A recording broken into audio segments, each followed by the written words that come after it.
9 na taon na nakatago. Sa wakas, nakauwi na rin ako. Hinihintay ako ng asawa ko na may nakahandang pagkain sa mesa. Pero habang masaya akong kumakain, may napansin ako. Ang hintuturo ng asawa ko sa kanang kamay niya ay may ritmong tumatama sa mesa. Sa isang iglap, nanigas ang dugo sa buong katawan ko. Hindi iyon basta-bastang pagtapik lang. Iyon ay Morse code. Hindi ako tumingala, nagpatuloy lang ako sa pagkain. Pero ang mga daliri ko sa ilalim ng mesa ay dahan-daang binubuo ang mensahe sa bawat tapik niya. Tumakas ka, may 10 listening device sa bahay. Biglang nanikip ang dibdib ko. Natigilan ako sa pagnguya, dahan-dahan akong tumingin sa kanya.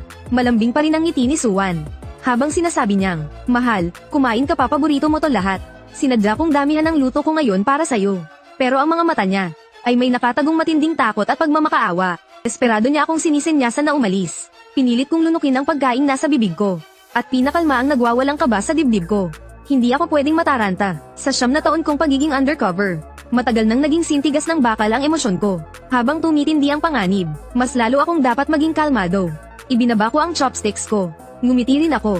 Oo nga, iba pa rin talaga ang luto sa bahay. Kaya lang, ang haba kasi ng biyahe. Medyo napagod ako. Ang lagkit na rin ang pakiramdam ko. Maliligo muna ako, saka magbibihis. May kumislap na kaba sa mga mata ni Suwan. Pero mabilis niya rin itong itinago. Tumango siya, pilit ang ngiti niya. Sige, maligo ka na. Pinainit ko na ang tubig para sa'yo. Tumayo ako at naglakad papunta sa banyo. Panatag ang bawat hakbang ko. Pero ang lahat ng kalamnan ay nasa state of high alert na. Pagkasara ko ng pinto ng banyo. Hindi ko kaagad binuksan ang shower. Sa halip, ang unang ginawa ko ay sinimulang suriin ang maliit na espasyong ito. Sa likod ng salamin, sa vent ng kisame, sa loob ng tangke ng inidoro. Bawat sulok na posibleng mapagtaguan ng kung ano. Wala akong pinalampas. At tama nga ang hinala ko. Sa isang napakatagong uka sa ilalim ng lababo, ay nakapa akong isang malamig at matigas na bagay na sinlaki ng kahon ng posporo. Hindi ko yun kinuha. Dinaanan ko lang sa dulo ng mga daliri ko ang hugis nito. Ito ang pinakabagong modelo ng military grade na bug. Abot nito ang 500 metro. At kayang-kaya nitong i-record ng malinaw kahit ang tibok ng puso. Agad akong pinagpawisan ng malamig sa likod. Hindi na to ordinaryong pagmamanman. Profesional to, nakamamatay na pagbabantay. Sinong may gawa nito? Bisto na ba ang misyon ko? O kontrolado na ng kung sino si Suwan? Binuksan ko ang shower. Agad na puno ng malakas na lagaslas ng tubig ang buong banyo. Pansamantala nitong mahaharangan ang tunog.